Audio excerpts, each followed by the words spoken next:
Hey guys, Mike with Nerd Problems Gaming here, and welcome to Nerd Problems Gaming, the channel where we go through the good and bad of everything nerdy to make sure you spend your time on the best of the best. In today's video, I'll be doing a review of Lost Planet, so stay tuned.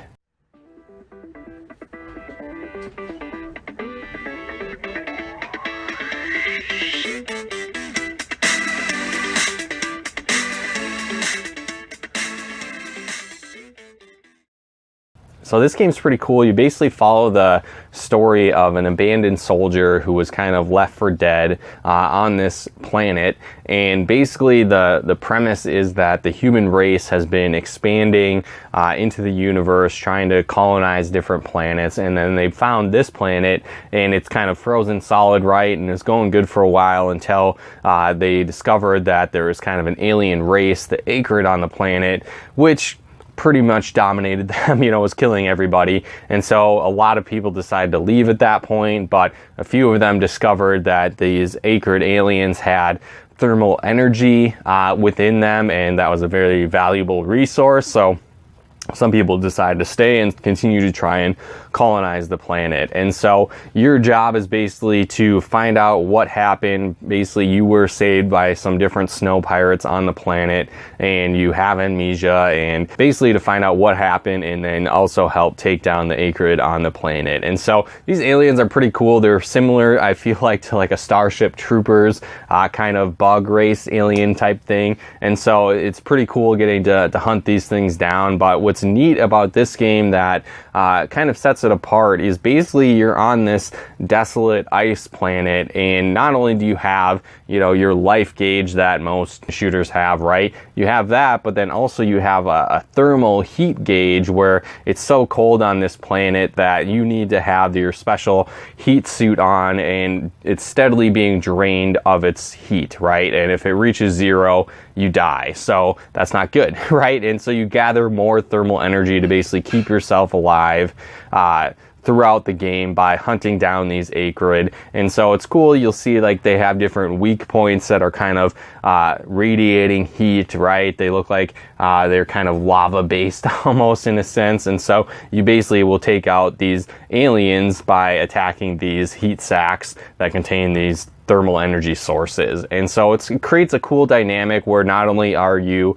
trying to survive, not die from the enemies, not die from the snow pirates on the planet trying to kill you, not die from the aliens, but also you're fighting the elements itself, because if you get too cold, you're going to end up freezing to death. So that was a pretty cool aspect within the game. On top of that, they have these kind of mech suits that you can pilot and go around as well that kind of protect you throughout the elements. So not only are you going to have smaller battles with tiny Akrid that are kind of your size, maybe a little bit bigger, but you're going to also have epic boss battles with humongous Akrid that are taking over the planet. So there's a lot going into this game, a lot of cool boss fights that kind of have unique twists and puzzles with them. So be it you're on foot as a little tiny soldier taking down this massive boss, or you have your cool mech suit that you're trying to take out the boss as well. So it's a lot of interesting, unique gameplay. And so I really like that. I mean, me personally, I don't really play a ton of shooters for the multiplayer. So that being said, I really like having a good storyline to be able to play. And this definitely had it.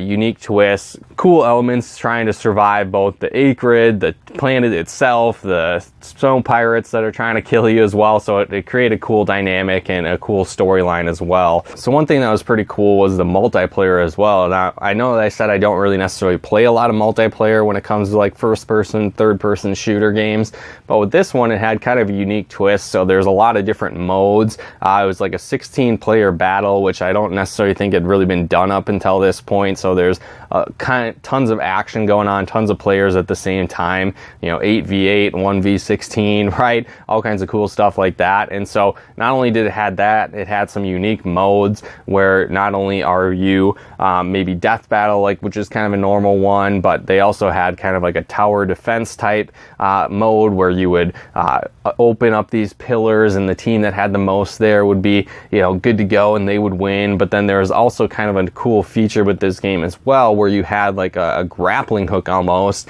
and you could kind of like attach yourself to buildings, to towers, pull yourself up really quickly. So if you were getting ambushed or there's, you know, monsters everywhere, you could just pull yourself out of there really quickly. And so that created a kind of a cool, unique dynamic in the multiplayer and then in the main story as well, to have that feature too. So again, it's a pretty cool game overall. Unfortunately, I don't know if you can necessarily play the multiplayer anymore, being that, you know, it's on Xbox 360. So I don't know necessarily if this is backwards compatible, if you can still play that online, or if anyone even is playing it online anymore. But it was definitely a cool feature and a cool gameplay mechanic at the time when I played the game. So again, though, if you haven't played this game, I think the storyline alone is worth a playthrough. It's a lot of fun. It's, like I said, it's cool and unique. You're playing through this desolate planet. You have to survive the elements, the enemies, the human enemies, the monster enemies, and then survive the drastic cold temperatures of the planet as well. So it's a cool game to pick up. I highly recommend it. You know, check it out if you haven't yet. Again, Lost Planet for Xbox 360, and definitely check it out. But again, guys, hopefully you got some benefit and value out of this video. If you did, feel free to comment and share, and subscribe to our channel if you haven't yet. And then also, maybe you'd like to check out some early access to our videos, help us pick videos on the channel and more. Definitely check out becoming a patron of ours over on patreon.com/nerdproblemsgaming. Again, that's patreon.com/nerdproblemsgaming. And like I said, as a patron of ours, you can help pick videos on the channel, get early access to videos and more, depending on where you get started. So go ahead and check that out if that sounds like something you'd be interested in. And then also, maybe you'd like to check out some of our live streams that we do, playing games like this and more. You can follow us over on Twitch at twitch.tv/MikeMacDirect. Again, that's twitch.tv/MikeMacDirect to plug into our Let's Plays and live streams and more over on Twitch. So again, thanks for tuning in. We'll talk to you more soon.